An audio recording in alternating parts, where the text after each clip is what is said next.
여러분 안녕하세요. 저는 오늘 소아청소년과 학생 설명회 진행을 맡은 2월에 졸국하고 현재는 신경부과 전임 일을 하고 있는 김민혜라고 합니다. 네, 오늘 이렇게 저희 교수님과 학생 선생님 그리고 전공의 선생님을 모시고 소아청소년과에 대한 이제 여러 가지 궁금했던 것들을 대화해 볼 수 있는 그런 편안한 자리를 만들어 봤는데요. 다들 준비되셨나요? 네. 그러면은 편안하게 각자 자기소개 한 번씩 부탁드립니다. 안녕하세요. 저는 김기범이라고 합니다. 9학번으로 의대에 들어왔었고요. 현재는 어린이병원에서 소아 심장 환자들을 진료하고 있습니다. 만나뵙게 돼 반갑습니다. 네, 안녕하세요. 저는 지금 현재 본과 3학년 재학 중인 황순영이라고 합니다. 네, 저는 18학번으로 들어오게 됐고 지금 열심히 소아청소년과 실습을 돌고 있습니다. 안녕하세요. 저는 지금 소아청소년과 전공의 4년 차로 근무하고 있는 김리아라고 합니다. 안녕하세요. 네, 그러면 이제 본격적으로 이제 시작을 해보겠습니다. 제가 그럼 먼저 교수님께 질문 하나 드려도 될까요? 되죠. 교수님께서는 이 질문 정말 많이 들으셨을 것 같긴 한데 소아청소년과를 어떻게 하다가 이제 결정하시게 되었을까요? 네, 많이 들었던 질문이긴 한데요. 항상 할 때마다 또 답이 달라질 때가 있긴 하더라고요. 근데 일단은 저는 사실 소아과라는 곳이 제가 운명이라고 생각을 해요. 그렇긴 하고 제가 한때는 외과를 하고 싶은 마음이 있었는데요. 그렇지만 인턴을 돌면서 각 과를 돌면서 느껴봤을 때 어린이병원에 근무할 때 가장 행복했던 것 같더라고요. 그리고 또 하나는 이제 되게 인턴 때부터 아이비 라인을 잡을 때 그때 너무 기뻤어요. 즐겁고. 그래서 뭔가 그런 것들 때문에 자연스럽게 소아청 결정했던 것 같습니다.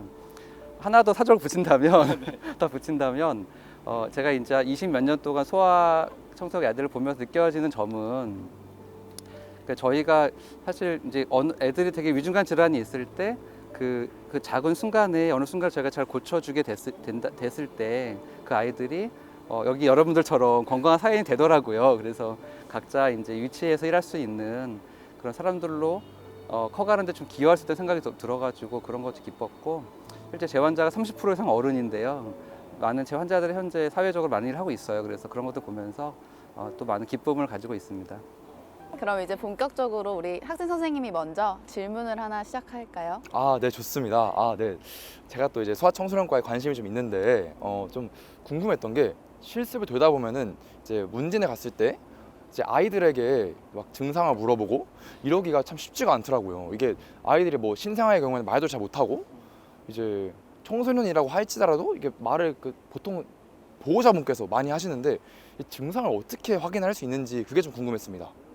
이제 학생 선생님이 말씀해주신 것처럼 이제 진짜 말을 못하는 어린 아가들은 물론이고 어린이라고 할지라도 그런 성인들처럼 잘 증상을 표현을 하지 못하는 경우가 많이 있고, 아무래도 그렇게 병력 청취가 어렵다 보니까 이제 직접 꼼꼼하게 하는 이제 신체 검진이 또 중요한 부분이 될 것 같은데, 예를 들어서 신체 검진을 할 때 뭐 배가 아파서 온 애라고 해서 꼭 배만 보는 게 아니라 혹시 뭐 입안에 염증이 있는 건 아닌지, 뭐 다른 피부에 발진이 있는 건 아닌지, 또 뭐 어디 다른 데가 아픈 건 없는지 좀 전반적으로 꼼꼼하게 살피면 그럴 때 좀 도움이 많이 되는 것 같아요. 그러니까 하나하나 그쵸? 보호자 모두에게 물어봐야 되고 그쵸? 신체 진찰도 꼼꼼히 해줘야 되고 그쵸? 사실 하다 보면 된다. 하다 보면 다 된다. 아. 하다 보면 저절로 길러진다.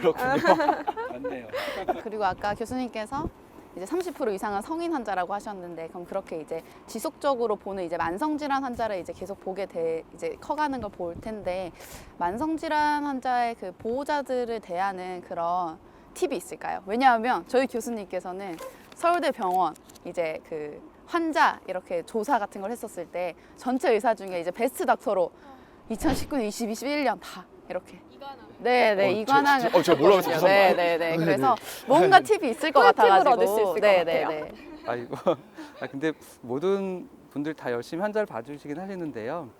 저도 이제 애를 키우다 보니까 그 환자를 볼 때 가능하면 사실 보호자의 마음으로 환자를 보려고 노력을 하긴 하거든요. 그래서 그렇게 하다 보니까 아무래도 좀 이렇게 정말 중증 가진 환자들이 하더라도 그 보호자분들은 어느 소중한 애라는 생각이 가질 수밖에 없고요. 그래서 그 마음으로 환자를 바라보면 좀 이렇게 모든 상황을 이해할 수 있게 되는 것 같아요. 그래서 그런 식으로 좀 접근하려고 노력을 하고 있고요. 그런 것들이 아마 좀 만성질환 환자를 워낙 많이 데리고 있는데 조금 진료에 도움이 되는 것 같아요. 그래서 그런 인식도 중요한 것 같습니다.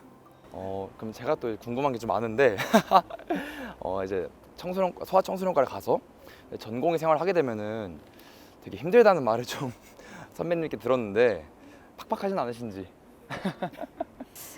나름 괜찮은 삶이었다라고 생각을 하는데, 미화된 거 아닌가요 혹시? 근데 또 두 번은 과연 하라고 하면 제가 두 번은 할 수 있을까 싶은 생각이 들기는 해요. 그래서 아무래도 소아청소년과 전공의 수련이라는 게 막 말처럼 편하거나 쉽기만 한 건 아닌 것 같고요. 우리 그 홍창희 소아과 두꺼운 책 있잖아요. 그걸 보면 알 수 있듯이 정말 배우고 알아야 될 내용들이 방대하고 진짜 알아도 어렵고, 또 뭐 환자가 안 좋은 상태일 때는 정말 같이 밤을 새면서 환자를 좀 지킬 수 있는 그런 책임감이나 뭐 성실함이나 끈기도 좀 꽤 많이 필요한 과라고 생각을 하고요. 근데 최근에는 이제 또 전공의 수련이 이제 3년제로 좀 줄어들었고, 또 워낙에 저희 과는 이제 주 80시간 근무 시간이라든지 뭐 오프 같은 게 좀 잘 지켜지는 과라서 이제 좀 중간중간 힘든 부분이 있더라도 그런 것들 피로를 회복할 수 있는 시간은 좀 충분히 있는 것 같아요. 맞아요. 제가 1년차 때부터 이제 80시간 법이 만들어져서 최고네요. 네, 정말 좋았습니다. 없었던 교수님 때는 저희 때 130시간, 130시간 일주일에. 그리고 생각보다 병원 외의 삶에 대해서도 집중을 좀 할 수 있었던 것 같은데, 그쵸, 우리 리아 쌤, 그쵸. 결혼? 결혼하십니까? 제가 또 이제 제가 이제 5월에 이제 이번 달에 이제 결혼을 하게 되는데요. 이제 진짜 전공의 생활을 하면서도 이런 결혼 준비를 하는 게 전혀 어렵지 않고 잘 준비를 할 수 있고, 실제 주변 분들 봐도 뭐 전공의 너무 병원에만 매여 있어서 연애하기 힘들지 않냐, 뭐 결혼하기 힘들지 않냐 이런 질문 많이 하시는데, 주변 분들 보면 다들 잘 연애하고 만나서 결혼하시는 분들도 많고요. 또 특히나 이제 주변에서 걱정하는 게 이제 뭐 아이를 기르거나 출산하거나 하는 부분에 대해서 걱정하시는 분들도 많은데, 워낙에 저희 과는 또 임신이나 출산을 되게 축복해주는 과이기 때문에 그런 거에 대한 걱정은 크게 없이 좀 잘 생활할 수 있는 것 같아요. 전공의 때 2번 출산한 전공의도 있어요. 진짜요? 전공이 당시에 2명을 힘들었겠다. 맞아요. 그래서 전공의 생활 저도 생각해보면 너무 재밌고 힘들었던 기억들도 되게 미화가 되는 것 같아요. 미화가 되는 것 같고, 우리 학생 선생님들도 소아청소년과에 대해서 좀 더 많이 고민해 주시면 좋을 것 같긴 합니다. 네, 그리고 또 다음 질문 들어볼까요? 학생으로서 제일 많이 듣는 말이 소아는 작은 어른이 아니다. 이 말을 정말 많이 듣는데 그냥 하도 듣다 보니까 그냥 그런가 보다 하긴 하지만 이게 사실 이게 무슨 뜻인지 좀 이해가 안 되는 부분이 있습니다. 그냥 뭐 랩 소견을 좀 다르게 봐야 된다. 뭐 이 정도로 좀 파악을 하고 있는데 정확히 어떤 의미를 내포하는지 그게 좀 궁금했습니다. 그쵸. 참 많이 저도 학생 때 되게 많이 들었던 이야기인데, 아마 그거는 이제 좀 성인 내과와의 그런 차이점을 의미하는 게 아닐까 싶은데, 우선 소아청소년과는 이제 신생아 시기를 케어하는 신생아 분과라는 되게 독립된 분과가 있다는 게 좀 특징적이고, 뭐 그 이외에 염색체 질환이나 뭐 대사 질환 등을 다루는 이런 유전 분과 수련을 할 수 있는 것도 소아청소년과의 되게 특별한 부분이라고 생각을 해요.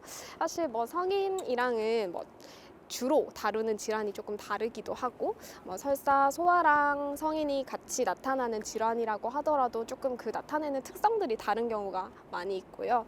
그리고 또 진료를 할 때 항상 성장이나 발달이라는 부분을 항상 고려를 하면서 진료를 하게 되는 것 같고, 그래서 혹시 간혹 뭐 꼭 치료를 하지 않더라도 이제 애기들이 크면서 좀 저절로 좋아지는 경우도 있어서, 이제 이런 점들이 또 작은 어른이 아닌 우리 소아들만의 특징이 아닐까 싶기는 해요. 듣고 되게 다르네요, 진짜로. 저 좀 어려운 질문입니다. 제가 들은 바에 의하면 소아 청소년과가 내과에 비해서 과가 3개가 더 많다고 들었거든요. 네. 뭐 신생아, 그리고 뭐 유전, 그리고 신경 따로 있죠. 신경분과도 따로. 그리고 이제 뭐 소아는 작은 어린이 아니다 이 말 말고도 이제 소아를 너무 좋아해서 소아 청소년과에 가면은 오히려 안 좋을 수 있다. 이게 힘들다 버티기가, 오히려 아픈 아이들 보다 보면은 좀 마음이 안 좋다 이런 말들을 듣는데, 그래서 아이를 좋아하는 사람들이 소아 청소년과에 가도 되는지 그게 좀 궁금합니다. 맞아요. 사실 소아청소년과 의사로서 이제 환자들이 안 좋은 모습을, 안 좋은 상태가 될 때는 되게 같이 마음이 좀 아프고 안타깝기도 한 건 맞는 것 같은데, 근데 사실 성인이든 소아든 이제 워낙 환자를 생각하고 아끼다 보면은 환자가 치료 결과가 좋지 않을 때 마음이 힘든 거는 뭐 크게 다르지는 않을 것 같기는 하고요. 그리고 또 나빠지는 아이들보다 또 금방금방 좋아지는 애기들도 많이 있어서 그럴 때 뭔가 얻는 기쁨이나 보람 같은 게 조금 더 큰 것 같아요. 그래서 환자를 워낙에 예뻐하고 사랑하는 마음이 크면 좀 그만큼 더 환자를 잘 돌볼 수 있는 좋은 주치의가 되는 말이라고 이런 생각을 합니다. 오, 오히려 괜찮군요. 소아는 좀 극적으로 좋아할 때가 많더라고요. 만성을 안 좋은 환자다 하더라도. 그래서 조금 더 긍정적인 때가 많은 것 같아요. 환자 치료하면서. 오, 그 점은 되게 또 장점이라고 생각이 드네요. 저도 그 학생 때 엄청 많이 들었던 소아는 작은 어른이 아니다 이 말에 대해서 한 가지 첨언을 하자면, 제가 국시 실기를 엄청 늦게 쳤었어가지고 필기 공부할 시간이 엄청 없었던 거예요. 그래서 저랑 이제 친구랑 소아는 작은 어른이다 이러면서 내과 공부를 엄청 열심히 했어요. 그랬다가 이제 시험장에 들어가서 소아과 문제를 풀면서 아, 작은 어른이 아니구나 이 뜻을 바로 이렇게 깨달아 버리긴 했죠. 혹시 또 다른 또 질문이 있을까요? 사실 소아 청소년과 정말 가고 싶습니다. 근데 제가 솔직히 말씀드리면 소아 청소년과에 대해 좋은 말을 들은 적이 없습니다. 아, 그래요? 아이고, 어떡해. 오늘 들은 게 단가?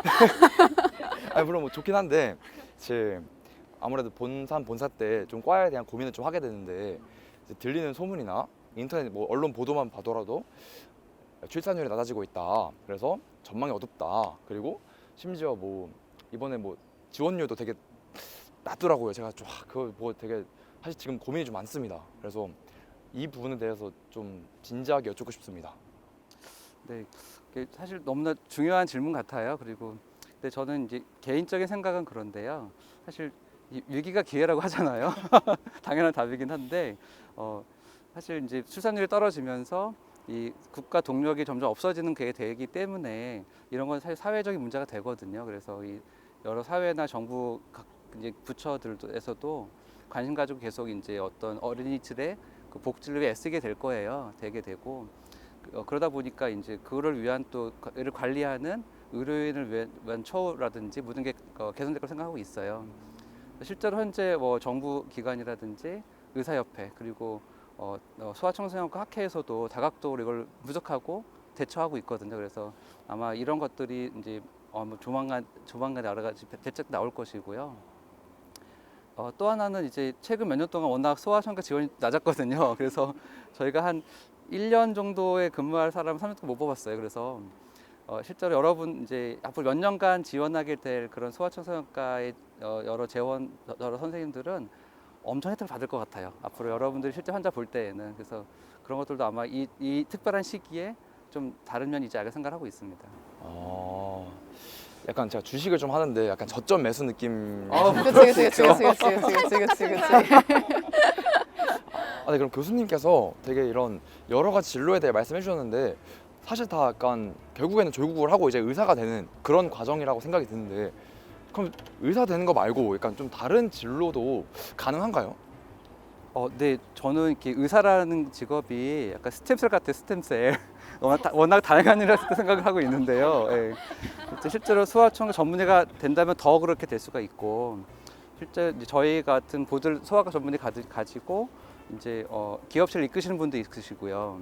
그리고 일간지 기자를 하셨던 분도 계시고, 또 그 국경 없는 의사회와 같은 그 국제보건 NGO에 활동하시는 분도 계세요. 그리고 또 제약회사 근무하시는 분도 있고. 그러니까 사실 이제 이 소아청소 보드를 가지고 원한다면 뭐든지 할 수 있다는 거죠. 그래서 뭔가 꿈만 있다면 뭐든지 할 수 있다. 저처럼 대학병원으로 진료할 수도 있지만 또 개원가 할 수도 있지만 많은 걸 할 수 있는 것 같아요. 그래서 각자가 꿈을 꾸고 나름인 것 같아서 저는 굉장히 추천드리고 싶습니다. 맞아요. 저는 최근에 네이버 기사에서 저희 소아청소년과 교수님, 그 황희 교수님 그런 기사도 봐서 라고 저도 또 한 번 깨닫는 그런 그쪽으로 한번. 다양하게 있는 것 같아요. 다음으로 이제 전공의 과정 거치고 전문의가 되신 분들도 계시잖아요. 네. 이제 전문의가 됐을 때 약간 좀 쉽게 말하자면 그 대우가 어떤지 그게 좀 궁금했습니다. 아, 대우. 네. 예, 사실 가장 중요한 문제긴 하죠. 근데 이제 소아청소년과 전문의가 됐을 때 이게 개원가로 갈 수도 있고 일반 병원에 봉직으로 갈 수도 있고요. 그 다음에 저처럼 대학 교수에 있을 수도, 대학 병원에 있을 수도 있고 워낙 다양하게 이제 일하게 되는데 각 그 이제 직종마다 너무나 다르긴 하죠. 그래서 일괄적으로 설명드릴 수는 없는데요. 뭐 저를 얘기를 든다면 저는 사실 너무나 그 좀 감사하고 만족하고 있어요. 그래서 되게 뭐 윤택하게 살고 있고요. 그럼 또 이제 궁금했던 게 이제 실습을 되다 보면 이제 의국의 분위기를 저희가 학생으로서 좀 보게 되는데 실제로 그 소아청소년과의 그 의국 분위기가 좀 어떤지 좀 무섭진 않은지 너무 약간 수직적이라서 좀 부담이 된다든지 그런 게 있는지. 이것도 제가 그 의국 속에 있는 또 전공의 4년차가 한번 답변을 해보겠습니다. 이제 저도 제가 소아과 처음에 지원을 할 때 되게 좀 큰 장점으로 뭔가 다가왔던 한 가지가 뭔가 좀 되게 따뜻할 것 같고 좀 선한 이미지의 이런 의국 분위기였거든요. 실제로도 와서 보니까 진짜 뭔가 수직적이지 않고 되게 좀 편안한 분위기의 의국 분위기인 건 맞는 것 같고요. 뭐 그렇다고 서로 막 할 일 안 하고 막 위아래가 아예 없고 막 이런 분위기는 아니지만 좀 그런 자유로운 분위기에서 자기 할 일들을 하고 또 뭐 필요한 거 있으면은 동기들끼리 되게 도와가면서 좀 사이좋게 지내는 분위기입니다. 그쵸? 혹시 시켜줬나요? 잘했나요? 저 말한 적 없어요.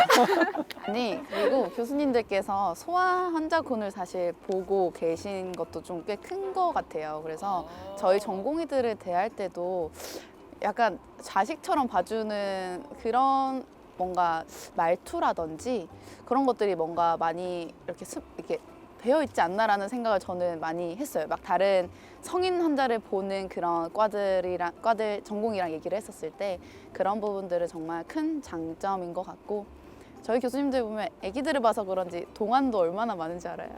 대표적으로. 아, 그렇군요. 그리고 또 하나가 이제 되게 좀 그 자기가 어떤 소아과인지 아닌지 성향을 알지 모를 수 있는데 되게 그 과에 들어가면 다 닮아가게 되더라고요. 그러니까 되게 소아과 청소년 그 분위기가 있는데 분위기 따라가는 걸 많이 느끼게 돼요. 이따 보면 동기들 보면 와, 쟤 진짜 소아과처럼 생겼다. 약간 이런 얘기를 할 정도로 뭔가 둥글둥글 따뜻한 마음에 뭔가 애기들 보면 예뻐하고 다 비슷한 것 같아요. 좀 그러면서 닮아가는 거 진짜 같아요.